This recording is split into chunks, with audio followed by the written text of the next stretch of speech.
it's one of these sort of psychedelic visions of the prophets. I say psychedelic not to diminish or dismiss it, but to say it's supernatural. If you read Ezekiel, he's describing things that nobody's ever seen. You have to have room for that in classical Jewish thinking, that there is more than we can see. And there are forces, willful forces that have will and intelligence and purpose in the universe that we do not see. And that there are influences on us which we cannot measure with any scientific device.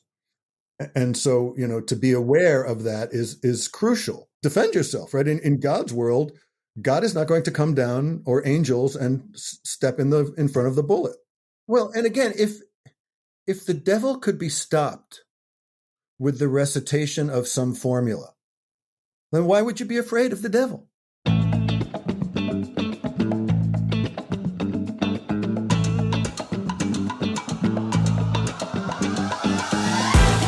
What's going on, everybody? Welcome to Season 2 of the Liberal Gun Owner's Lens podcast. I am Miyanovich, and I will be your pilot on an unprecedented ride through the most innovative and forward-thinking analysis of the relationship between humans and guns on planet Earth.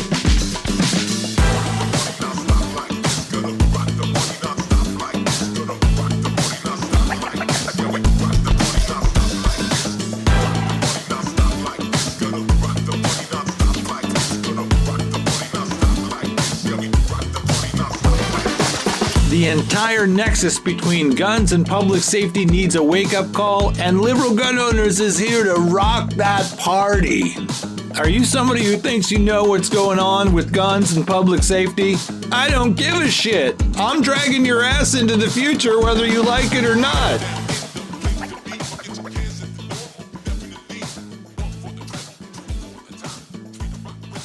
Okay, great. So, Hillel, Norry, welcome back to the Liberal Gun Owner's Lens podcast, man. It is good to have you back. Thank you, Randy. Great to be here. Today, I want to talk to you about guns and the devil. And this is a large topic, right? So I just had to condense my intro thoughts into something I want to read to you, and then I'm just going to cut it loose to you. So here we go. So the negative things that happen with guns are a reflection of the ongoing negatives that come from the human baseline of behavior. Humans have been discussing the tension between our good side and our bad side since likely prior to our ability to write. It is obvious by our continued output that no one has ultimate answers in terms of remedy, and there are a multitude of ways in which we frame the associated analysis and logic for this situation. One of the ways that we have not covered on this podcast, a way that is often ridiculed by the typical logic of liberal thinking, is the logic that we find in different religions and spiritual traditions in the world. The concept that I am most interested in talking with you about today is the personification or deification of ultimate anti-human force. The devil, Satan, Lucifer, it goes by many names. The unseen or sometimes seen anti-human conscious metaphors. I don't want to call it evil because that's kind of facile, because in the mature analysis, often in this realm we're going to go into, this force uses positivity, positive outcomes, and even love in ostensible strategies. So this is the anti-human metaphors acting upon humans from a transcendent realm, also from right here on Earth, but from some other place. I wanted to get your take today on this force and how we can look at it in terms of gun-related violence.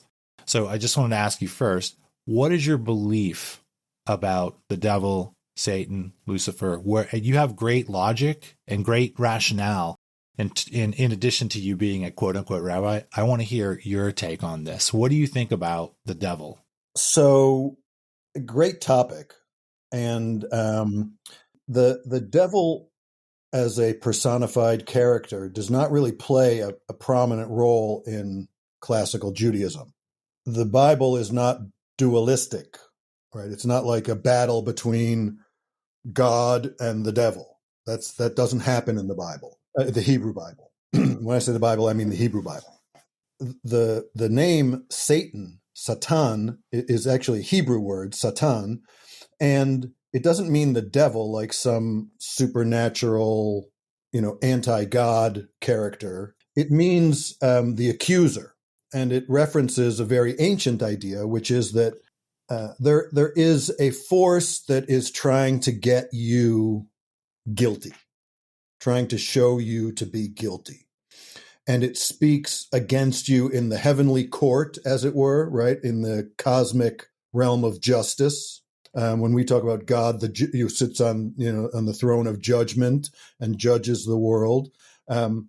That's not meant to be a facile idea of God is some guy in a robe, saying guilty. Right. Instead, it's meant to convey in a metaphoric way that there's an ultimate accounting. There is an ultimate justice in the world, and we are held accountable.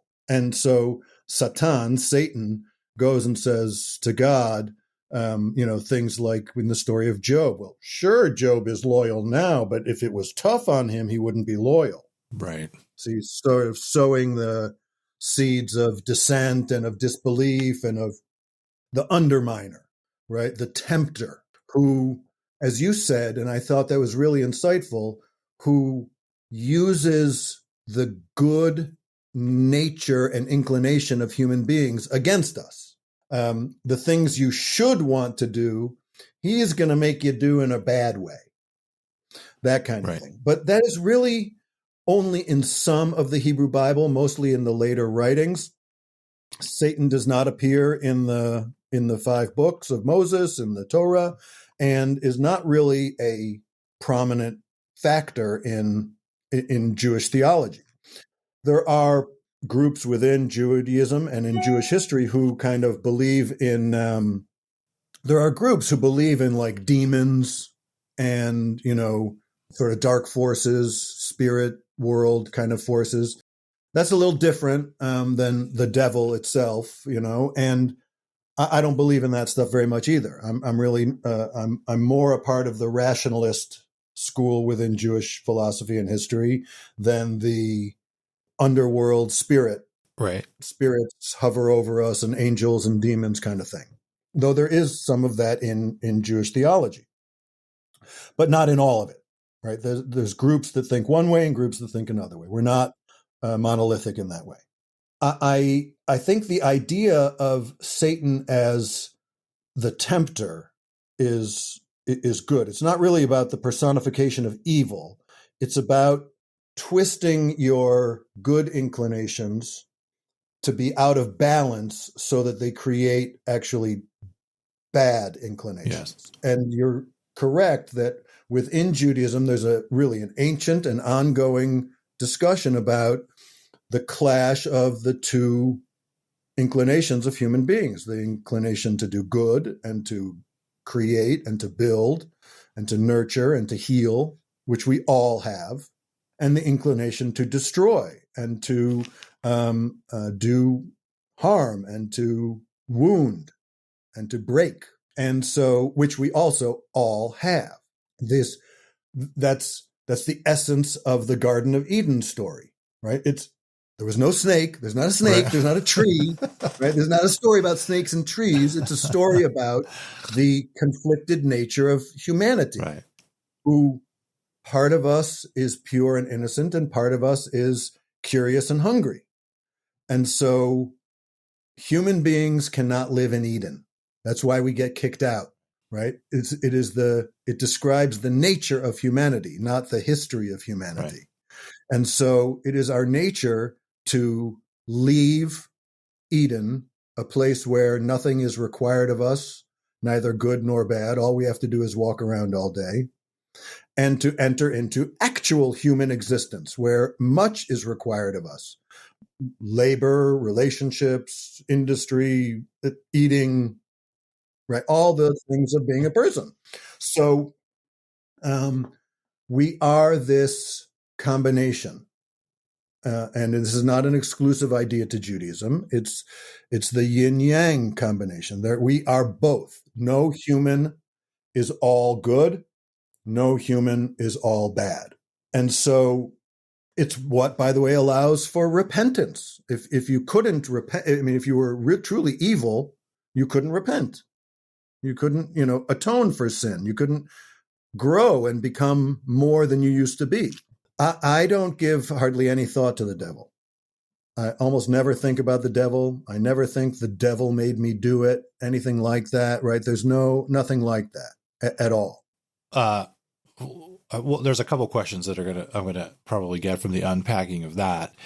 The first one would be if there's no devil, right, in your rationale, there's no force really. So you see that Satan, Lucifer, is like a gaslighting force in the heavens, essentially. But so you do believe that there is a heaven and there are divine beings and there is a being there that is a nitpicker and kind of gaslighting against humans. Yeah, not really. I mean, if I'm being, I think that is one way to draw it out, but I don't really think of there's a heaven and there's all this, choir of angels but a lot of classical Jewish metaphor is around the throne of God and the beings and servants. And if you read the prophetic literature, it describes a whole range of angels, right? Not angels, because that's really not a Hebrew word, a Jewish word, right. But spirit beings, fiery angels. There's seraphim and cherubim. Those are Hebrew words. They come out of the Hebrew Bible. They're part of the entourage of God's, heavenly chariot and throne. Right. And it is it's one of these sort of psychedelic visions of the prophets. I say psychedelic not to diminish or dismiss it, but to say it's supernatural. If you read Ezekiel, he's describing things that nobody's ever seen. You have to have room for that in classical Jewish thinking, that there is more than we can see. And there are forces, willful forces that have will right. and intelligence and purpose in the universe that we do not see. But there's a strong resistance to really personifying God. And so all of it is kind of, metaphor, right? The kinds of things that are going on. Though some people, really believe like that's really, really what's happening. Right. I do think there's a lot that we don't know and that we don't understand. And that there are influences on us which we cannot measure with any scientific device. And so, to be aware of that is crucial. But I don't think there's, some person whispering in God's ear, sure. Get Hillel. Right. Let's see if we can make him screw up. And, if we tempt him just the right way, he'll do it sure. wrong. But I also know that, I have greed. Right? Someone's like, hey, if you play this game, you'll win a free prize. And I'm like, ooh, I want to play the game, right? Because I'm naturally inclined to want to get something for nothing. Right. Where did that come from? Right? It's not unreal. Right. It's just, you can't read the descriptions of the devil as sort of a roadmap that actually show you what it is. It's a way of getting you to think about those things, like what makes us be mean. Sure. Cruelty, sure. Lying, greed, the things that don't make sense, but everybody does them. So in addition to maybe like evolutionary explanations, which I would look into, that would be like more of the place where sure. I would start. Small group development with humans, cost benefit analysis, aggression versus cooperation. In group, out group. Correct, which are likely very decent explanations for why these things carry on. Right. Did we actually emanate from the human chimp ancestor? Like, I think it's a decent theory to consider, but so there's that. And then there's this thing that you just talked about a little bit, which we're starting off with, which is your perception or your belief sort of reminds me more of Taoism, where there's you just mentioned the yin and the yang. There are positive and negative furies or unseen vectors that exist with universal life and act on us. And so the Taoist perception is very generalistic. It doesn't personify it. It doesn't try to paint a picture of people and all of that. So that's what I hear when I hear you, is that you think about it, but you don't go into this more, I guess I would consider it a more remedial place where you're turning it into people whispering to one another in a court up in, something that would be akin to Mount Olympus or something. Look, yeah, right. If you accept it literally, it is a little bit remedial, in my opinion. But I don't think it's meant to be accepted literally. I think it's meant to be understood metaphorically.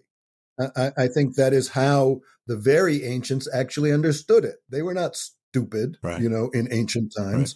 Right. They wrote the Bible, but they read it metaphorically. We read the Bible, but we do it literally. Like that's the gap for me. And I think there is an affection in Judaism for the kind of Taoist approach, to see it as more cosmic and universal.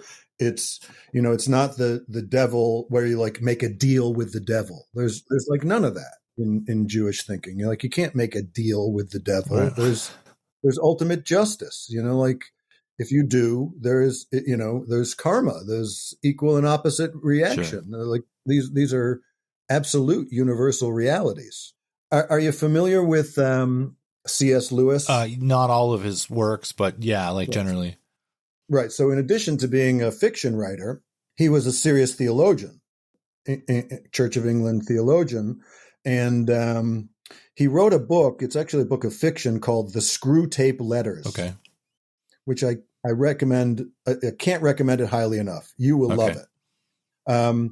It is fictional letters between the devil, the chief devil, Satan up in, Satanville, right, and his troops out in World War II period England, right? Like the devil, it's like an army, there's a general, that's the devil. And then he's got troops, captains and lieutenants who he's sent all over the world to trick people and get them, to sin and, take their souls, kind of thing.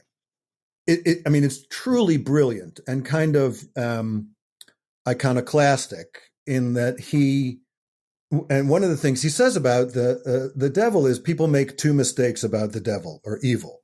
Right. One is they see the devil everywhere, and the other is they don't see him anywhere. Gotcha. So, there are people who I think will say there's no evil. Right. Right. There's none. Right. And I'll say,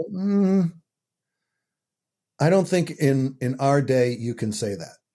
You can try to say what evil is, but look around. Yeah. In God's world, in the world which God created, this world, people murder children. Yeah, regularly. Right? That's. I'm not saying something that isn't true. It's terrible. It's harsh. But somehow your theology has to speak in the face of, murdered children. So don't get all cocky with your philosophy and your theology, because it doesn't actually answer that question. It doesn't. Well, there's a purpose. Well, we just don't know. No. None of that makes sense. If you can't argue it in front of, the realities of evil, then, sit down. Right. God had a plan for the million murdered children of the Holocaust. I can't stand that shit. Come on. Like, no, that you can't. All theology stands in front of those million children. So either you have to, my kind of theology leans more towards the describe what is. Speak about the world, because this is God's world and we are God's creations. So in the world which God created, people are cruel. If we are the pinnacle of creation, which is highly questionable, then the pinnacle of God's creation does terrible, horrible things. And the failure of psychology to adequately explain, people don't do cruel things just because they had a cruel experience. No, right? There's something other than that. There seems to be people who are, who torture cats when they're little children. I mean, there's like, there seems to be people who are, and maybe there's a chemistry, maybe there's a organic biological explanation of how those things work. But why people like that exist in the world, I think that is one of those things which we have to acknowledge. We are not in a position to answer that question adequately and completely, only to respond to the reality that it is true. Yeah, it's very complex. So we're starting off here. We've got the basis of rationale, where we could be looking at things like, in terms of human behavior, we can look at evolutionary theory and evolutionary psychology. We can look at regular psychology. We can look at a number of different disciplines for how we understand why these things happen. And then you and I are on the same page where we're also leaving the door open for a generalized understanding of potential negative universal furies coming from a place that we don't know about. We're not saying it's the devil, man, but it's also kind of moronic, I feel, to not at least keep your mind open to the potential of that happening, but are being real. But in terms of understanding negative human behaviors, quote unquote evils or whatever, it's probably best to put most of your chips in the rationale place, everyday understanding. Well, they're not enemies, right? The reason and spirituality are not in conflict with each other. They're not enemies. They're not incompatible. I don't think that is a Jewish idea. I think that they're incompatible is not a Jewish idea. We are one, right? We're a whole ass person, and it's not like, well, my spiritual is over here and my intellectual is over here, and there's some, they're not separated. And we are spiritual beings. Yeah. We are creatures who have a capacity for transcendence, for seeing beyond ourselves, for reflecting on ourselves. I mean, it's pretty remarkable. Yeah. I like what you said about a lot of this is beyond us, and it's kind of ridiculous to think that we can get out in front of this and fully understand it and fully enact on it and fully prevent all of it. It's obvious we can't do that from thousands of years of experience here, which is what I just wanted to bring up, because this is dovetailing with the research I'm doing now about laws and jurisprudence. Because there's this addiction in our society to believing that you can get laws out in front of human behavior to prevent things like mass shootings. I'm not saying we can't mitigate. I'm saying that there's an addiction to deterrence or laws having a power that they simply don't have. And I would include the laws of any Bible or any religious script. Obviously, those laws have also not prevented the fact that whatever it is, every 4 hours in this country, a female is shot by her male significant other, or whatever it is that we're looking at. The laws that humans make, or the laws that maybe exist in the universe that we're trying to adhere to, both sets of those laws are not awesome preventatives, and they're not ever going to be. I understand why people want to be able to answer the question, why do these things happen? And to have a clear answer. Yeah. Right? One that you could say in an elevator trip. Right. And but from my perspective, only an absolutist is going to insist on that, because I think you can't actually answer those questions adequately. But there's a kind of thinking that says I'm in possession of the capital T truth, right? Absolute truth. And so, if you believe that, then you have to be able to explain this, right? Or you're not in possession of the capital T truth. It undermines the claim of, of singular truth. Right. And so you have lots of people who want to answer why evil, right? It's the devil. it's sinfulness, right? We're being punished for our sin. That's a very elegant one, right? It happens to be ridiculous and kind of cruel to say, oh, he's being punished for his sin. Right. Yeah. Again, say that in front of the 10-month-old who has cancer. Right. Like, what sins? Yeah. So, I reject that theology completely. Yeah. But I understand the desire to have that absolute answer to it. And I think it is the same with the negative outcomes from guns and violence in society. Like, people want to know, like, it's the guns, right? That's the thinking behind that meme of it's the guns, sure. It's the devil, right? It's the same thinking that you could come up with a single thing that explains that behavior, right? And the proof that that's false is that there was lots of cruel murder before there were guns. Of course. Right. This is not hard to disprove. And all the stats about, well, in this country and that country and and I know that none of that actually bears out if you slow down and think about it a little bit dispassionately. And but it's easier. And the reason these absolute thinkers want to think that way is because to not think that way, to think the way we're talking about cruelty and evil and negative human behaviors, the inclination to destroy, what that means is we live in a chaotic world, not a universally governed and ordered world. It means that God has stepped back and given the world to us, and we could screw it up.